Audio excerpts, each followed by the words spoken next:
Um subtenente do Exército aos 49 anos de idade se elege o deputado federal mais votado do Rio de Janeiro com 345.235 votos, mas a esquerda só consegue dizer que ele é um negro usado pela direita. É sobre isso que nós vamos falar no vídeo de hoje, mas antes não esquece de dar aquele like, se inscrever no canal e tocar o sininho para receber as notificações. Hélio Fernando Barbosa Lopes, ou simplesmente Hélio Negão, ou ainda Hélio Bolsonaro. Um dos grandes amigos de Bolsonaro da época do Exército, foi eleito deputado federal no Rio de Janeiro com apoio do agora presidente eleito da República. Só que a esquerda não suporta o fato de que Hélio Bolsonaro se elegeu. Não suporta o fato dele ser negro e não estar na esquerda, mas ignoram completamente toda a história de superação que Hélio teve até a sua eleição. Além dele ter tido uma história muito bem sucedida dentro do Exército, ele sempre foi um antipetista, um anticomunista, tem uma história de luta contra a esquerda.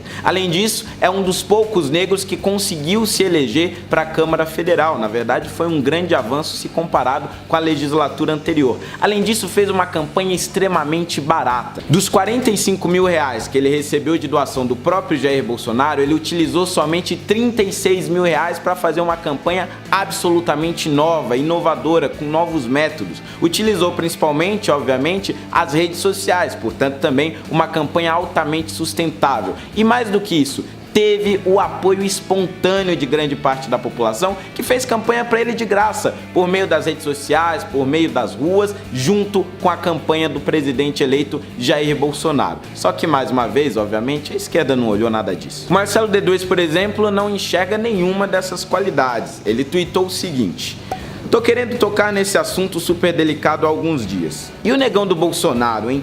Talvez seja essa a nova nomenclatura pro escravo da casa grande. Bater palma pro patrão. No caso aqui, lamber o coturno do capetão. Abre aspas. Eu não sou racista, tenho até um amigo preto. Fecha aspas." Em outras palavras, para o Marcelo D2, não importa absolutamente em nada o histórico de Hélio Bolsonaro. Não importa a sua luta contra a esquerda, não importa a sua campanha inovadora, não importa o fato de ter tido campanha espontânea, não importa o fato dele se tornar um símbolo contra o racismo. Foi eleito, por exemplo, ter tido coragem de se posicionar à direita, quando esse posicionamento não era muito bem quisto pela grande mídia, pelos artistas, como o próprio Marcelo D2, quando isso não era bem quisto, inclusive pelo movimento negro, que diz defender os negros, mas na verdade só tenta nos prender dentro de um ideal de esquerda. Para ele, Hélio só conseguiu chegar lá porque lambeu a bota de brancos. Isso é uma das maiores ofensas que você pode dizer a um negro, especialmente quando você diz que ele é um escravo da casa grande. Inclusive é válido a gente retornar a esse período histórico, porque nas regiões rurais, os escravos que ficavam dentro da casa com os seus donos, geralmente eles tinham atividades domésticas,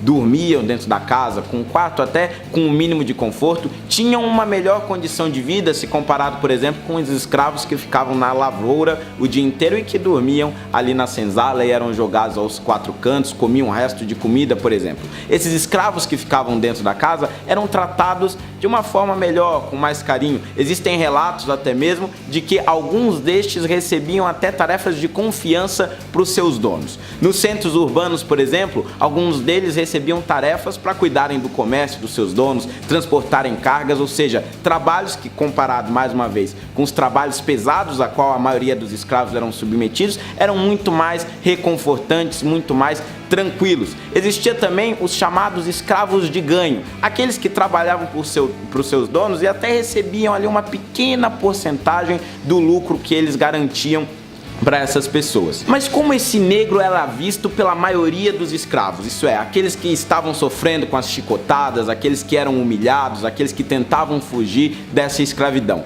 eram vistos obviamente como traidores, eram vistos como pessoas a serem rechaçadas. No mínimo, talvez a visão mais suave que esses escravos poderiam ter era de que os escravos da casa eram pessoas ingênuas, ou seja, no fim das contas eram vistos como pessoas ou que se submeteram a isso justamente para evitar a escravidão real ou que eram simplesmente enganadas. E isso não deixa de ser uma realidade. O que Marcelo D2 está querendo dizer, portanto, é que é impossível que um negro tenha independência nas suas ideias. Isso quer dizer, se você é negro e não é de esquerda, se você é negro e não tem as mesmas ideias que ele, se você é negro e nesse segundo turno não votou em Fernando Haddad, obviamente que você é um traidor, obviamente que você é uma farsa, obviamente que você deve ser rechaçado, obviamente que você não sabe o que está fazendo. É como se ele dissesse o seguinte: olha, não prestem atenção nesse cara, ele não sabe o que está fazendo, é mais um preto fazendo cagada. E a palavra para esse tipo de atitude, a palavra para esse tipo de declaração que a gente viu do Marcelo D2 não é outra senão racismo. É racismo da mesma forma. O mesmo racismo que eles dizem condenar, não porque o negro é oprimido, porque o negro é rejeitado na nossa sociedade, porque o negro precisa ser incluso, etc., cai absolutamente por terra todas as vezes que eles lidam com negros de direita. Porque vocês já pararam para pensar? Absolutamente nenhum deles tenta promover um debate realmente construtivo, com construção de argumentos. Por que essas pessoas têm esses posicionamentos? Por que estão à direita e não à esquerda? Simplesmente não querem saber. Se está na direita e se não está na esquerda, é porque é um traidor, é porque é preto, pobre e não sabe o que está fazendo. E mais uma vez enxergamos aí também o discurso da divisão, porque ele não vê, por exemplo, a possibilidade de Bolsonaro realmente ser um amigo do Hélio de longa data, desde a época do Exército. Ele disse que o Hélio está sendo utilizado somente como uma espécie de blindagem para que Jair Bolsonaro não seja acusado do racismo. Além do fato de reforçar o discurso da divisão entre brancos e negros, que foi o que o PT fez ao longo de 13 anos para conseguir governar o país, ele mais uma vez comete ao racismo a colocar o Hélio absolutamente como um objeto.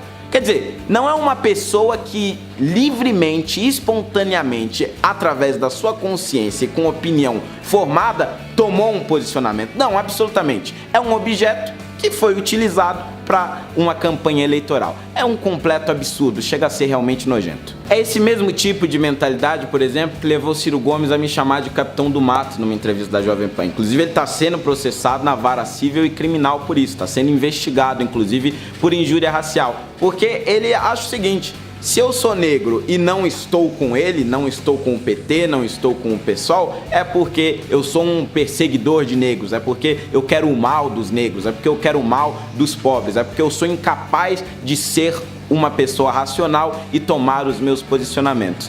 O Ciro ainda vem de uma grande oligarquia do Ceará, é de famílias tradicionais e realmente enxerga-se como um dono de engenho cuidando do negrinho. Mas o Marcelo D2 é pior ainda, porque ele vem com o discurso da periferia, de defensor dos pobres, diz que a sua arte é para representar essa periferia oprimida, mas na primeira oportunidade ele nega a liberdade política e a liberdade de expressão para essas pessoas. E é por isso que Jair Bolsonaro venceu as eleições. Porque não vamos nos esquecer, segundo o próprio IBGE, a maioria da população é negra. E a maioria da população escolheu Jair Bolsonaro presidente. Em grande parte porque já não aguentavam mais essa divisão protagonizada pela esquerda. E mais do que isso, não aguentam mais essa senzala ideológica. Essa ideia de que o negro, de que as minorias de uma forma geral, têm que se prender às ideias da esquerda e que teriam que estar submetidos às suas asas absolutamente o tempo todo. Esses negros e essas negras votaram e elegeram Jair Bolsonaro porque ele propõe que eles tenham a opinião que eles quiserem, inclusive sobre ele, que eles tenham o seu posicionamento político que acharem adequado, que eles sejam tratados pelo governo de forma igual e não de forma subhumana nem de forma privilegiada. Foram tratados ao longo da campanha e serão tratados ao longo do governo como cidadãos comuns. É tudo isso que nós queremos, nos libertar dessa senzala moderna, a senzala ideológica fundada pela esquerda.